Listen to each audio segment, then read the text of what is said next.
Hey guys, welcome back to Cooking with Claudia. Today I'm going to show you how to make deliciously grilled baby back ribs that are so easy to make, very tender and really juicy. Today's video is kindly sponsored by Walmart. I'm working with them again to feature their expert gas grill. This is a 6-burner gas grill, so it's really big and it has a lot of grilling space to fit so much food. It also has a lot of grilling energy. It grills fast, delicious foods, and I can't wait to show you how I used it to make this recipe. Let's get started.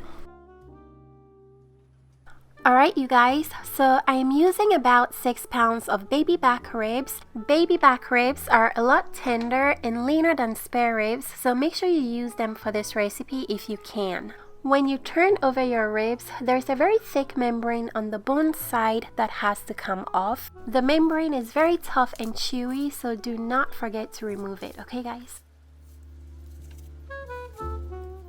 Next, we're going to start building flavor for the ribs, so go ahead and set them aside. Then we're going to make a simple brine to marinate the ribs. In this bowl, I have 1 cup of orange juice. Into that, I am adding a ½ cup of chicken broth, 1/3 cup of lemon juice, 2 tablespoons of salt, 2 tablespoons of red pepper flakes. Then last, we're going to add the juice of 1 whole lime. Squeeze in the lime juice, then throw the whole lime in there. That's all good flavor.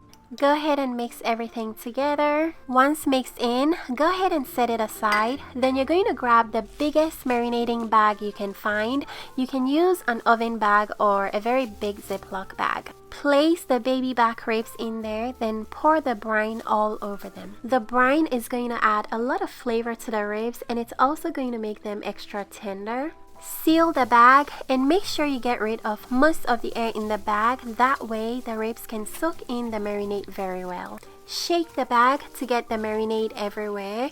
Then place this in the fridge to marinate for at least 3 hours. You can let it go overnight if you can. Alright, it's been a couple of hours and the ribs are done marinating. I'm going to take them out of the bag, then pat them completely dry with a paper towel.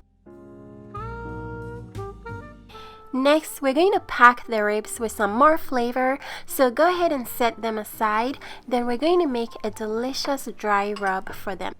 I have about 2 tablespoons of salt here. Make sure you salt your ribs to your taste. Into that, I am adding a 1/4 cup of brown sugar, 2 tablespoons of garlic powder, 1 tablespoon of onion powder, 2 tablespoons of paprika, 1 tablespoon of chili powder, 1 tablespoon of oregano, 1 tablespoon of thyme, and last we're adding a teaspoon of black pepper. Mix everything together, then you're going to grab your ribs and season them very well with your spices.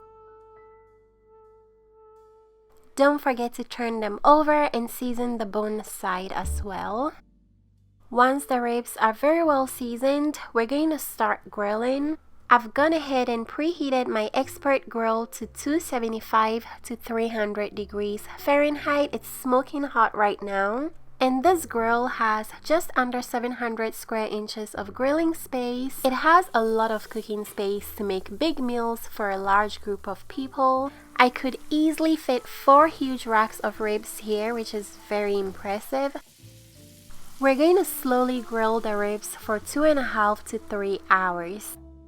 And you guys, while these ribs are grilling, make sure you check in every now and then to brush them with some chicken broth to keep them moist. I did this about 4 times throughout the grilling process. I also want to mention that this expert grill has a lot of grilling energy compared to the average gas burner, and it grills foods very fast with quick and controlled heating. I'm going to cover the ribs and let them continue grilling.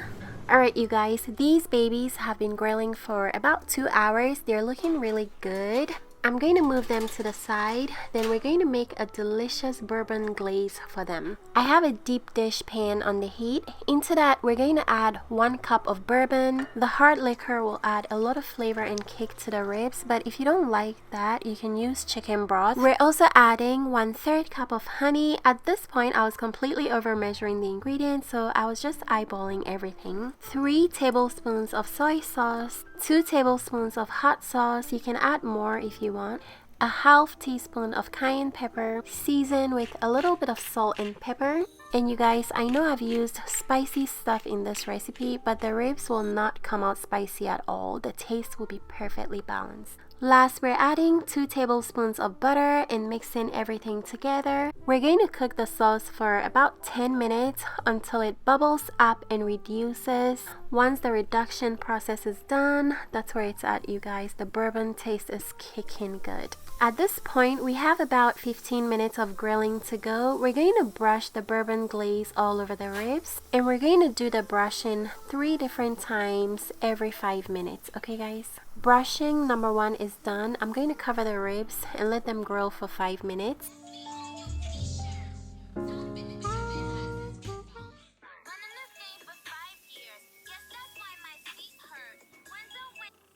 Alright, you guys, we are done. The ribs are done. They should have an internal temperature of 190 to 200-ish Fahrenheit. You see how the bones have pulled away from the meat? That's how you know it's good to go in your belly. One more thing I want to say about the Expert Grill is the main grilling area is equipped with heavy-duty cast iron grids. They hold heat very well and cleanup is really easy, which I love. Alright, now it's time to dig in. Make sure you let your ribs sit for about 15 minutes before you cut through. They came out really tender and they fall right off the bone. Look at that. All the layers of flavors we built on these babies made them so delicious. If you guys would like to make this recipe, check the description box. I'm gonna leave all the ingredients and measurements there. Thank you so much to Walmart for partnering with me, and thank you guys for watching. I will see you in my next video. Bye!